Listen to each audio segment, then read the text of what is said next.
Fala aí, seus bebê reborns, tudo certo com vocês?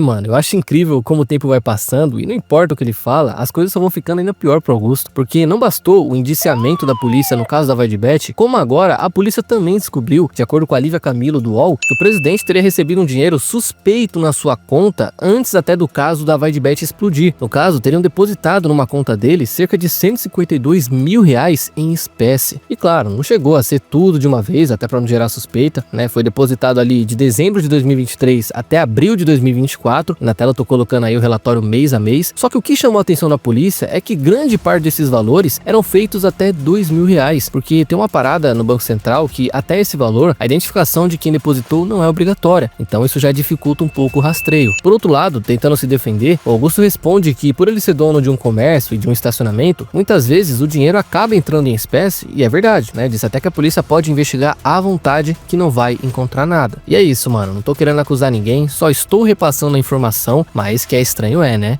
Mas se investigarem a RT da mesma forma que estão fazendo com o Augusto, é capaz de acharem até mais. E realmente, eu não sei como durante esses 16 anos no poder, quase nunca foram investigados. Agora, e se eles fossem investigados e encontrassem algo? Isso deixaria a ficha do Augusto mais limpa? Tornaria ele inocente nesse caso? Claro, cara, a gente quer que os bandidos paguem, que sejam presos pelo que fizeram com o clube, mas mano, usar esse discurso como defesa do presidente é melhor ficar quieto, né?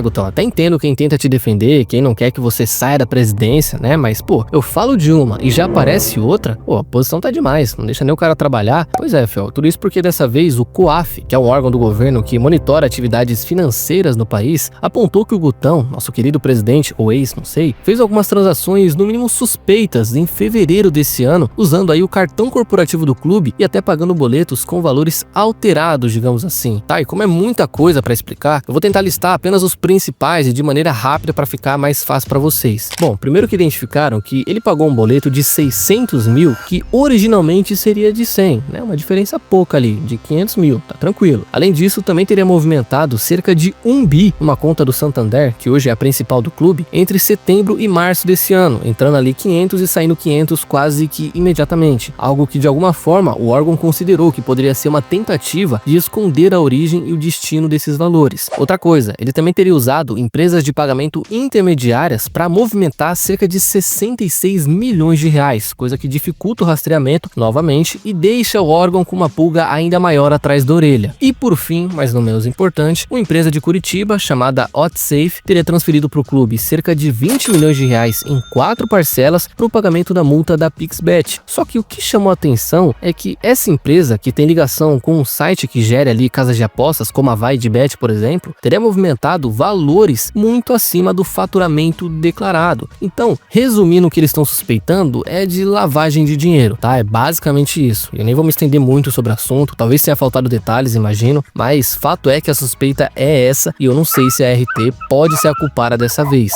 Mas tá aí, né, fiel? Mais uma suspeita contra o Augusto e assim a gente vai. Será que ele é mesmo tão inocente quanto fala?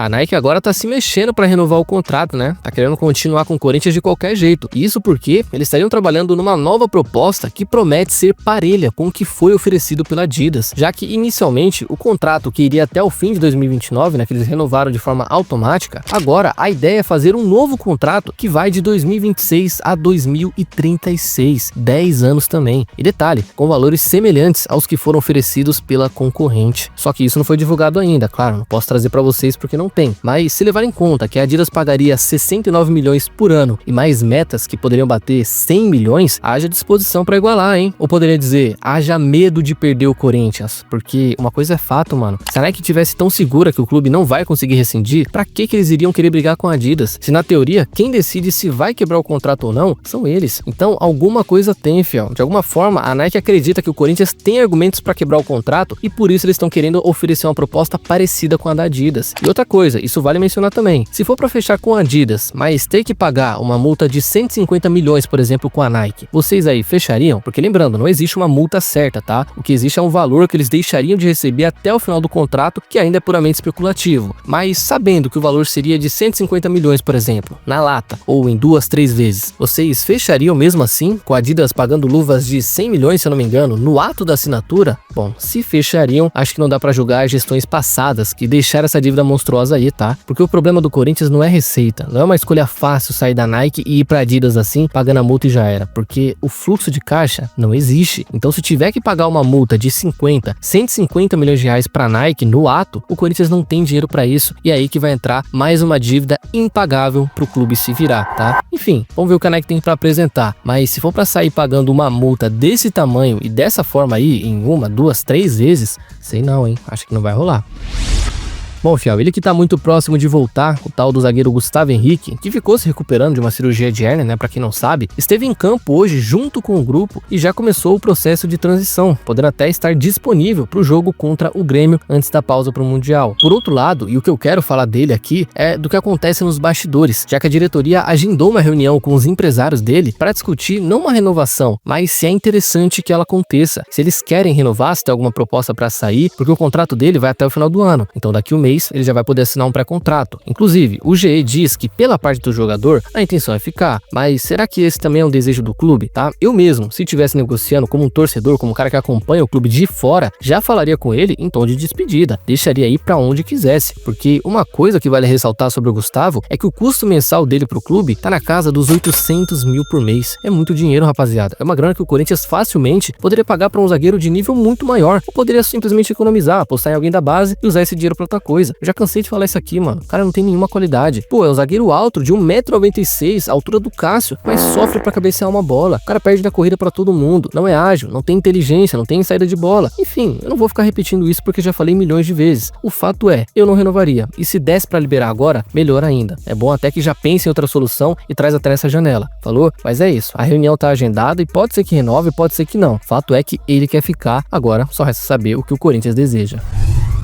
E tá aí, fiel, o Grêmio praticamente anunciou o Alex Santana como reforço por empréstimo nessa semana, já que o mesmo esteve lá em Porto Alegre hoje para realizar os exames e assinar o seu contrato. Só que a menor parte nem é essa, e sim que a Gazeta Esportiva também descobriu os detalhes desse acordo e o quão bom ele foi. Olha só que surpresa, né? Meus parabéns a quem negociou, porque só pelo empréstimo, o Grêmio já vai pagar pro Corinthians 100 mil dólares, ou seja, é mais quentinho ali para alimentar o fluxo de caixa. E além disso, o Grêmio também vai arcar com 100% do salário dele até o final do ano, que vai dar uma baita economia.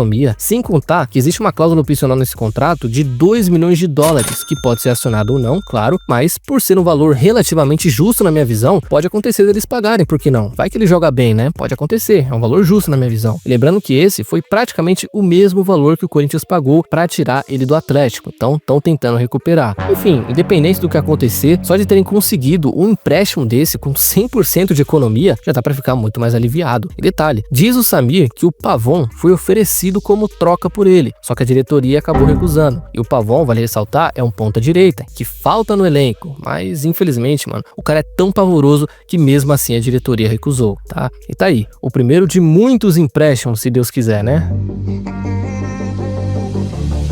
Então, fiel, é isso por hoje. E antes de vocês saírem do vídeo, não se esqueça de deixar a curtida e se inscrever no canal, que já vai estar me ajudando demais e vai contribuir para mais vídeos por aqui, certo? Espero vocês numa próxima, tamo junto e vai, Corinthians!